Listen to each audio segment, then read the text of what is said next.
بەرنامەی خوا وایە خۆشەویستەکانم کە ئینسان ئەبێ میانە ڕەو بێ وەسەط بێ لە هەموو شتەکانە، دوور بێ لە زیادە ڕەوی و لە شل ڕەوی.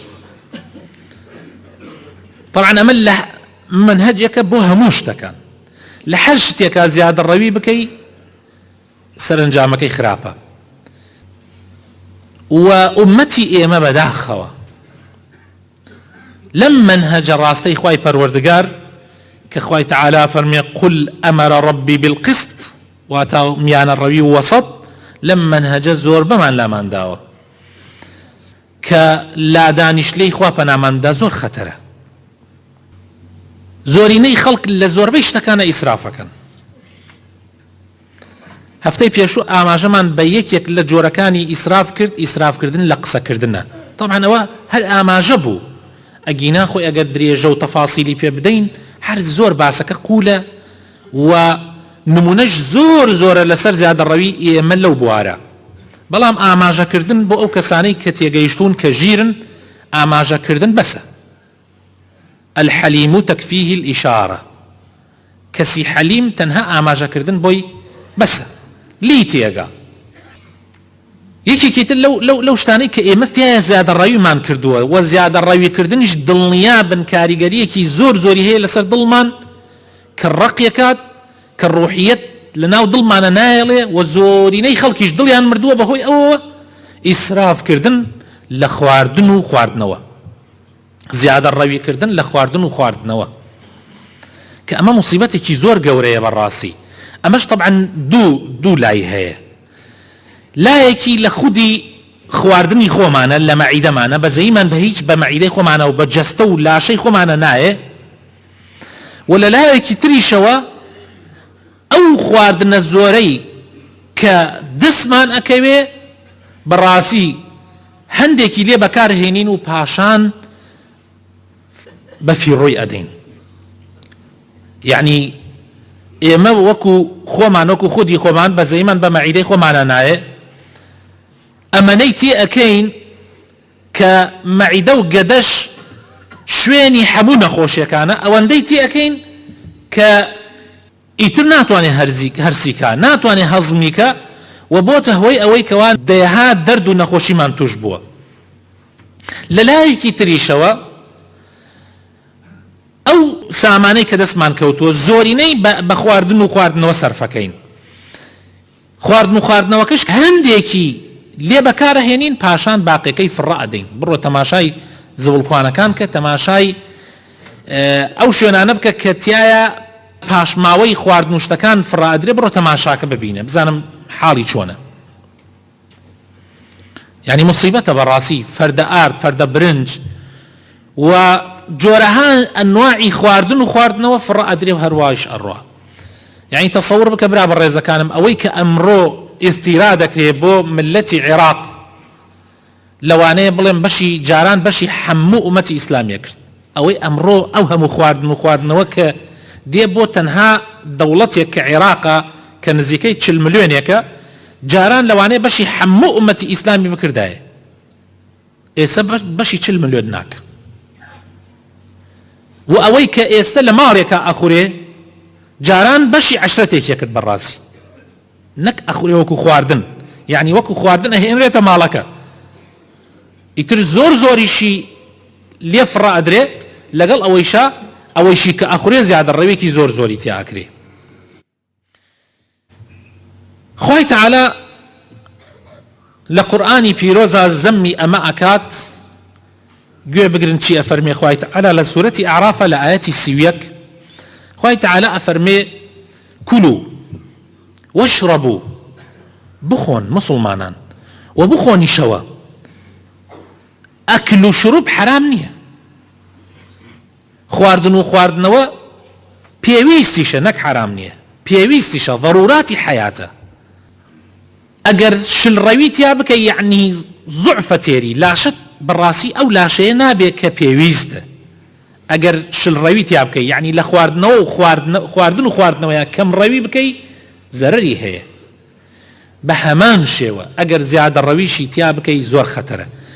كم كس كم روي أكال خواردن وخواردنوا چونك خواي تعالى جهازك للا شمعنا دروس كردوا مگر كسي نخوش بي أجينا جهازك خوي داواي خواردن وخواردنوا أكا زختد لي أكا داوات لي أكا بو كم جا شريعة داواي أوي كردوا كمسلمان إهمالين أكا لخواردن وخواردنوا بلام ئەوەی کە خوا ئاماژەی پێ کردووە و زۆر جەختی لەسەر کردووە مەوزوعی ئیسرافکردنەکەی یعنی زۆر تێکردنەکەی بۆیە خوای تەعالە تەماشاکە لەم ئایەتەیە لە سورەتی عەرافە ئایەتی 31 خوای تەعالە ئەفەرمێ کولوا واشربوا مسلمانان بخۆن و بخۆنەوە ئەمریشە یعنی بخۆن و بخۆنەوە بەڵام ولا تسرفوا ئاگاتان لێ بێ ئیسراف مەکەن زیادە ڕەوی مەکەن لە خواردن و خواردنەوەیە إن الله لا يحب المسرفين خوای تعالى خوشی بأو کسانەیە نایەتەوە ذاتی مقدسەی الله پەروەردگار جل جلاله خوشی بەو کەسانەیە نایەتەوە کە ئیسرافەکەن تەنانەت لە خواردن و خواردنەوەشە و ئاەتەکە لێرە ڕەبتە ئەسڵەن بە خواردن و خواردنەوەیە ئەگەر ئیسرافی تیا بکەی خوای تعالى خۆشتی ناوێ ونوي خوای تعالى قيني ليمان بيه حزكا إما كم بخوينوا خوای تعالى أم سرزويي بو إما إنسان دروس كردوه بلام لبر مصلحتي خومان لبر برجواندي خومان أفرمي إسراف مكان لبر برجواندي خومان چونك خواردن و خواردنوا زيانت اگر زيادة لحد بيه زيانت بيه اگينه وكو چون حموش تيكي ام دنيايا اگر زيادة روي تيابكي زيانت بيه اگينه پیغمبری خوشویستمان صلى الله عليه وسلم أفرمي ما ملأ آدمي وعاء شرا من بطنه بحسب ابن آدم لقيمات يقمن صلبه فإن كان لا محالة فثلث لطعامه وثلث لشرابه وثلث لنفسه پیغمبری عزیز و خوشویستمان صلى الله عليه وسلم أفرمي هیچ وعاء نییە وعاء ئەو کە شتیتی ئەەکەی کیسە بێت یان قاپێک بێت یان شتێک پێغەمبەری خوا صلی الله عليه وسلم مەعیدەی گەدەی ئینسان تەشبیهەکە بە وعاء ئەفەرمێ هیچ وعاءێک نییە هیچ کیسەیەک نییە هیچ قاپێک نییە ئەوەنەی مەعیدە شەڕ و زیانی تیا بێ کاتێ پڕیکەی سبحان الله بەسە بۆ ئینسان بۆ بەنی ئادەم بۆ ئادەمی زاد چەند تیکەیەک کە پشتی ڕاستکاتەوە یعنی خواردن بەس بۆ ئەوەیە کە قووەت بدا بە ئینسان قووەتەکەش بە چەند تیکەیەک دەستەکەوێ ئەگەر پێغەمبەری خوا صلی الله علیه وسلم فەرمێ ئەگەر هەر زیاد حەزت کرد ئەفەرمێ مەعیدەت بکە بە سێ بەشەوە بەشێکی بۆ خواردن بەشێکی بۆ خواردنەوە بەشێکیشی بێڵەوە بۆ هەوا و نەفەس بۆ هەناسە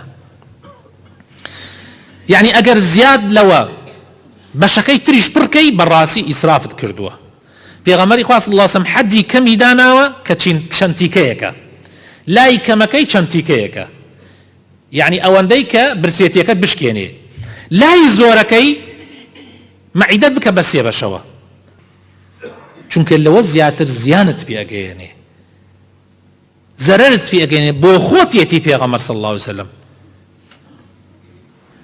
إمام حاكم أي جريته وبمان لأبي جحيفي صحابي في غمر إخوة صلى الله عليه وسلم كوان فرميتي في غمر إخوة صلى الله عليه وسلم فرموي إن أكثر الناس شبعا في الدنيا أكثرهم جوعا يوم القيامة كي للدنيا زور تير بخوا لقيامتا أو كسلها مكس برسيتريتي بەو شێوەزەتانی لە دنیا زۆر بخۆی لە قیامەتا برسیتە بێ لە دنیا کەم بخۆ لە قیامەتا تێری لە ڕیوایەتی ابن أبي الدنيا طبعا ام حديثة شيخ الباني تصحيحي كردوه للرواية ابن أبي الدنيا هاتو أفرمي فما أكل أبو جحيفة ملء بطنه حتى فارق الدنيا دواي أويك أم حديثي بيس أبو جحيفة أفرمي قد معيدي تير نكرد قد زگی تێر نەکرد حتا لە دنیا دەرچوو. تەماشاکەن خۆشەویستەکان، ئەصحابەی پێغەمبەر صلی الله عليه وسلم چۆن بوون؟ یەکسەر حەدیثەکەی بیستووە تەواو جێبەجێی کردووە. بەڵام ئێمە حەدیثەکان ئاەتەکانی قورئان حەدیثەکانی پێغەمبەری خوا صلی الله عليه وسلم ئەبیسین و پشت گوێی ئەخەین و عوزر و بیان و ئەدۆزینەوە. هەر یەکێک لە ئێمە عوزری پێیە ئامادەی کردووە، هەر حەدیثێکیان ئاەتێکی بیست بە گوێرەی ئارەزووی خۆی نەبوو یەکسەر بیان و عوزرەکانی هێنێتەوە. ئەوەیە کێشەی ئومەتی ئێمە. ڕۆژێکیان عومەری کوڕی خەتاب خوای لێ ڕازی بێت چووە ماڵەوە تەماشای کرد، ماڵی عەبدوڵڵای کوڕی سەردانی ماڵی عەبدوڵڵای کوڕی کرد، تەماشای کرد، گۆشتیان کردووە. فەرمووی ما هذا اللحم، فەرمووی ئەم گۆشتە چییە؟ عەبدوڵڵایش فەرمووی اشتهيته، فەرمووی وڵا ئارەزووم کرد، حەزم لێ کرد. فەرمووی وكلما اشتهيت شيئا أكلته. ئیمامی عومەر فەرمووی بۆ تۆ هەر کاتێ حەز لە شتێ بکەی یەکسەر ئەیخۆی. سێر ئەم قاعیدەکە لای خۆمان چۆن عەکسۆ بۆ تۆ ئەڵێ نەفست مەشکێدە، دڵت چووە سەر هەرچی بیخۆ. بەڵام سێ ئیمامی عومەر کە ئەفەرمێ بۆ تۆ هەر کاتێ دڵت چووە سەر شتێ یەکسەر ئەیخۆی. كفى بالمرء إسرافا أن يأكل كل ما اشتهى. سبحان الله. قاعدة الريك عكسه، ريك عكسي أويك أمر لنا وخوما نباوة، بس بو إنسان بمسرف بجمير لا يخواي پروردگار وبك يتبر أو آياتيك خواي تعالى أفرمي إن الله لا يحب المسرفين كلما اشتهى شيئا أكله. هركاتي حزي لاشتيا كرت يكسر بالرابي خوا بالراسي أو إسرافة. إنسان أبي خوا قربي. إمام عمر أي فرمو اخشوشنوا فإن النعم لا تدوم.